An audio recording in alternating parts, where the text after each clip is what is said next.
Hey everybody, welcome back. Today we're going to continue the Justice Society of America run, issue number 12, DC Comics, covered by Alex Ross, of course. So for the new people that watch my channel, the Justice Society is one of the few running series that I'm doing just pure for fun, because I think it's just good. And the story is very well written, although it's just, I'm more like a 90s guy, mid 2000s. This is from 2007. This is probably one of the best runs of the Justice Society of America. There's a Justice Society of America before this one that is actually pretty good as well. But yeah, so I'm going to do this just pure for fun, and I'm seeing, looking if people are interested in, watching these videos. This is just basically here is the new roster that they are trying to recruit to expand the society's roster. So we have Jakeem here with the genie, and I must say I'm not a big fan of Jakeem. I wasn't even a big fan of his predecessor, because I don't know, just a guy that has a pen and you say some magic word and then the genie pops up and doing everything he can. Well, he is, I don't know, basically useless. I don't know, never liked that trope. If you have some superpowers or martial arts background, yeah, okay, I can see that, but I don't know. But he is here, sticking around, and so we're having, people here at ringside, and of course, Starman is still part of this whole team, as being his weird self. Art is great, because I like the artist Dale Eaglesham, probably always butcher the name. And then we have all this GSA roster here. Probably one of the newest members that I really like is Maxime Hunkel. She is called Cyclone. She's gone in modern comics and modern iterations. Not sure why. Actually, she's a pretty fun character, I think. Judomaster, who is here in the ring with Ted Cord. No, not Ted Cord, idiot. Why am I saying Ted Cord? Where is he? Ted Grant. Jesus. I'm saying Ted Cord. Ted Cord is Blue Beetle. Anyway, Judomaster, who's been actually for a very long time. I believe since 90s, 80s, I guess. But she's now, becoming a member of the GSA. And so these people are introducing themselves, and he says, so Starman says, "I'm Starman. I'm from the future." Woo! He makes me laugh. Anyway, so again, they are, introducing to himself, and then they make some jokes here. And then this whole thing is about Ted having a boxing match, if you will, against Judomaster. And so who's the hot Asian hottie? News kid on the block, Judomaster. She was involved in a brawl on Ellis Island yesterday. Left a lot of people in the hospital because she was careless cracking skulls. Damage talked the cops out of her arresting her, so she's in our custody until her court date. What is he doing? So why she's in the ring wearing gloves? Mr. Terrific says she's one of the best fighters in the world. Terrific doesn't know everything. Well, that hurts him, because of course Ted is one of the best fighters in the world, right? She's supposed to be untouchable. Untouchable? Everyone's saying she protects some kind of a field that throws her attacks aim off. They say they can't be hit. But your dad's gonna try, huh? Damn, I gotta see this. So Judomaster is here trying to listen to what these people say, but she's Japanese and she cannot understand American or English. So then we see. So I thought, hey, what is this, right? Why don't we see these words? But that is what Judomaster is hearing. Pretty cool visual then. So she picks up some words, but yeah, still not there. He said, "Do you understand me?" Slower doesn't help, Webster. Well, how are you going to tell her what to do in the ring? Well, universal language, Jakeem. Ding-a-ling-ling. Let's see if you can hit the target, Pop. So then it goes wrong.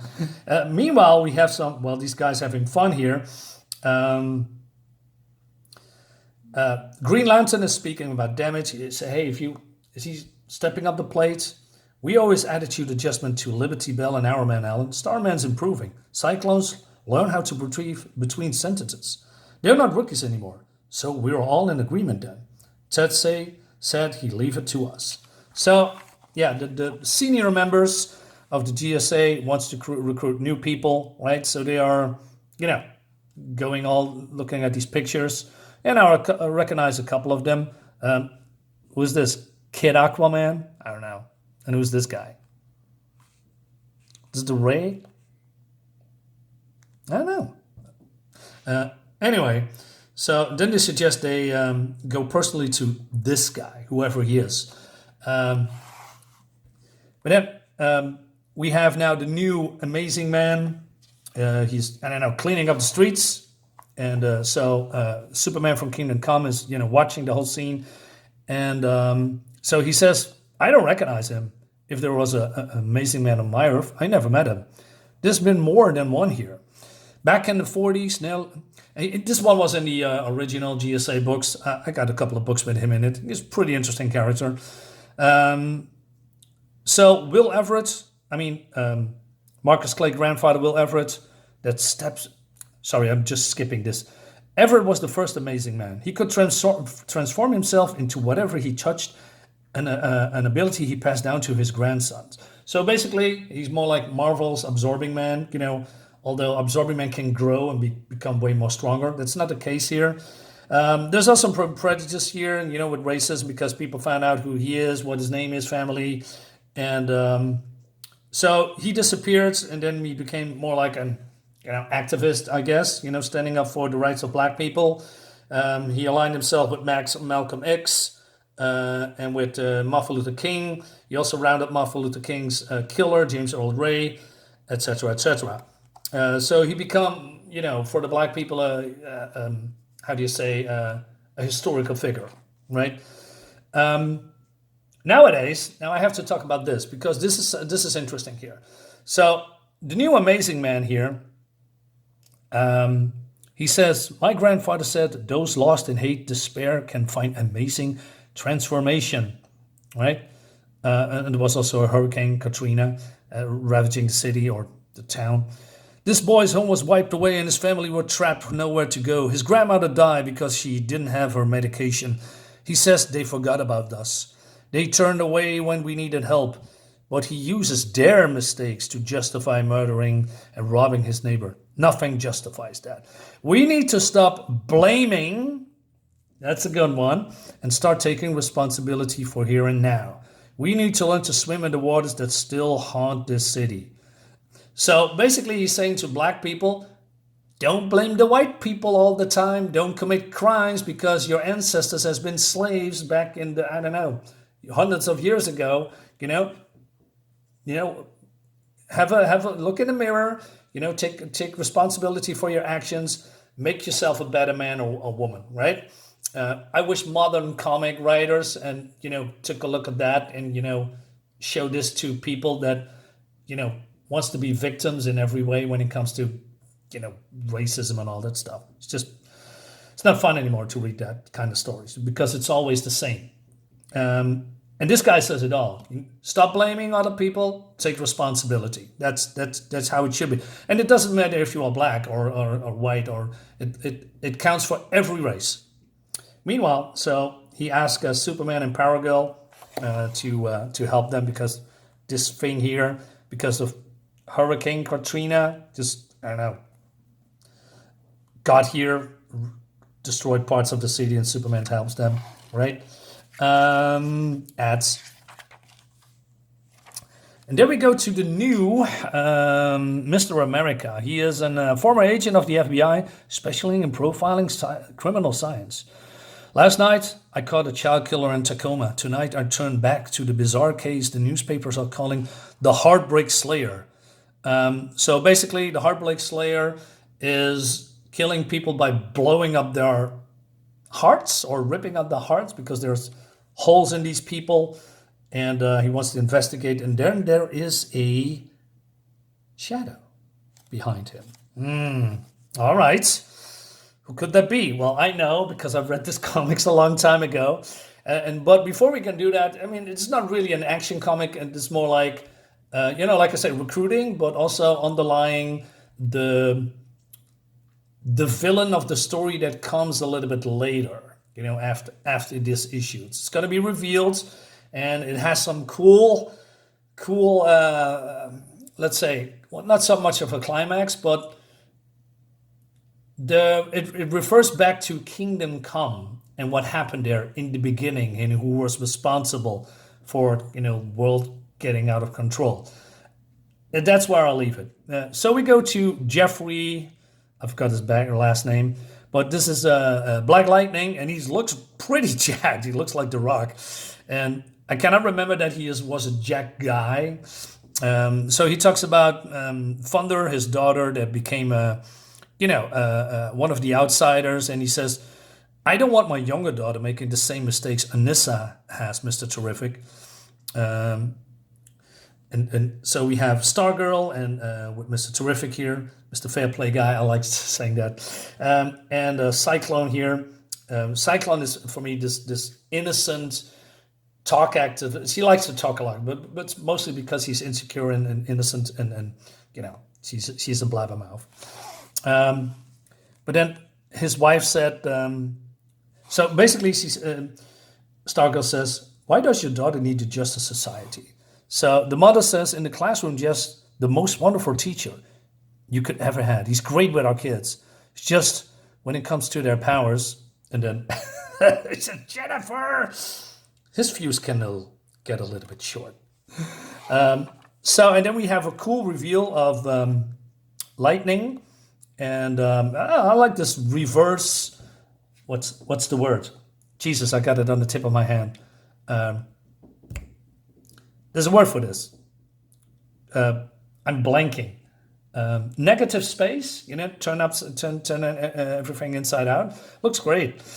And sorry, Dad. You tried to use your cell phone again, didn't you? Kinda. Jennifer. Michelle was supposed to pick me up an hour ago. She just got a driver's license.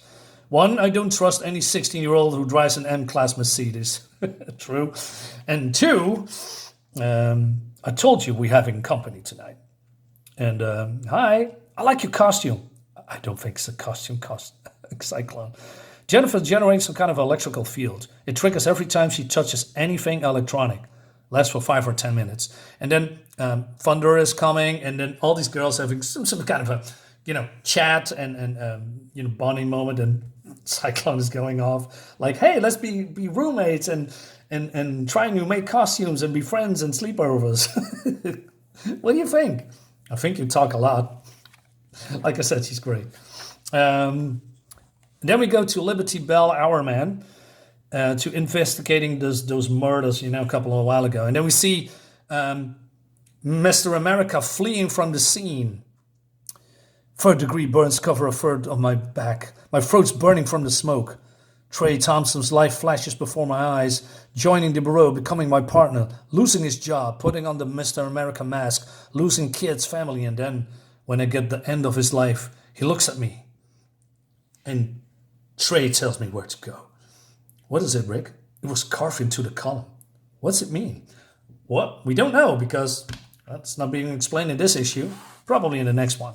But then we go to Somewhere Else. So this is a flashback, what happened in northern Afghanistan. And this guy is using, I believe he's a colonel, some kind of a super weapon. Yeah, he's a corporal, right? So he needs this thing to discharge his energy. He does some kind of artifact, and then this brand pops in his arm, and he, once in a while needs to release that energy, right? So he says, "Hey, why you are picking me? I'm just a soldier." But Green Lantern says, "We are not here because you're in the military, David. We're here because of who your great-grandfather was." He says, "What do you mean? My great-grandfather was Franklin D. Roosevelt. President Roosevelt was the man who brought the Justice Society of America together in the first place. He asked us to protect America while we are at war overseas. Your great-grandfather founded our team, David. That makes you the Justice Society's most important legacy." And we're coming back to this guy a little bit later in the upcoming books, because it's a big reveal. Meanwhile, Ted cannot keep up anymore. He says, "That's round 18, Pop." I told you, kid, I'm smoking in the gym. Like I said, there's also some fun things around here. And I think the writer does the whole connecting, family building, and interacting with each other very well. It feels very organic. That's a pretty. That's.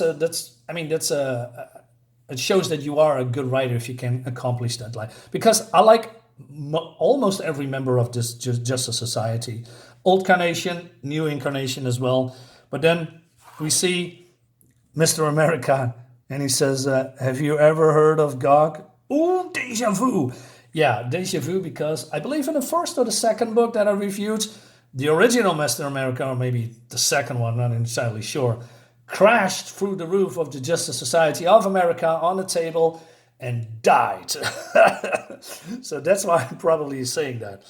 Anyway, so like I said, more Kingdom Come hits Metropolis in the next one, and then we're going to review that as well. So guys, I thank you for watching.